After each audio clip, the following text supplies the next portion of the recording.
আলাম তারা কাইফা ফাআলা রাব্বুকা বিআসহাবিল ফিল। হঠাৎ মাথায় এসে, আচ্ছা আমি কি সূরা ফাতিহা পড়ছি? হয়নি?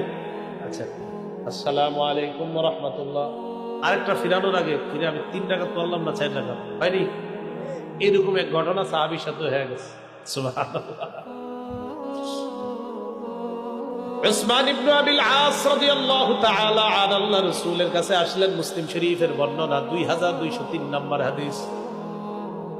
নবীজির কাছে আসলেন, আসার পর বললেন, ইয়া রাসূলুল্লাহ, ইন্না শাইতানা হালা বাইনি ওয়া বাইনা কিরাআতি ওয়া বাইনা সালাতি ওয়া বাইনা সালাতি ওয়া বাইনা কিরাআতি। ইয়া রাসূলুল্লাহ, নামাজের মধ্যে আর আমার কিরাআতের মধ্যে আর আমার নামাজের মধ্যে ইবলিস বারবার সমস্যা সৃষ্টি করে, কি করব?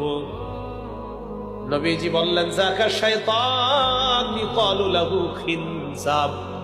এটা হলো একটা শয়তান, তার নাম হলো খিনজাব। বলেন খিনজাব, আরো জোরে, খিনজাব।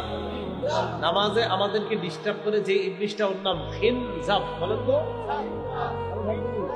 তাহলে এই খিনজাবের সাথে লড়াই আজকে দেখে, যে তুমি খালি আমার নামাজে ডিস্টার্ব করতে আসো, না, চলবে না।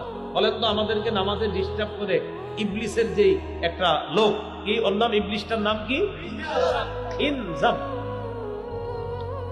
নবীজি বললেন, এই খিনজাব নামক শত্রু তোমাদের নামাজের মধ্যে আইসা কিরাতের মধ্যে নামাজের মধ্যে ডিস্টার্ব করতে যায়।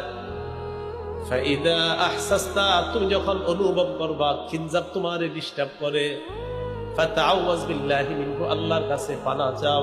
ওয়াতফুল আলা ইয়াসারিকা সালাসা, বাম পাশে 3 বার থুতু দাও। উসমান ইবনে আবিল আস বলেন, ফাফআলতু, আমি তাই করলাম। আযহাবাহুল্লাহু আন্নী, ওই খিনজাব নামক দুশমন আল্লাহ আমার থেকে ছড়ায়া দিয়েছেন।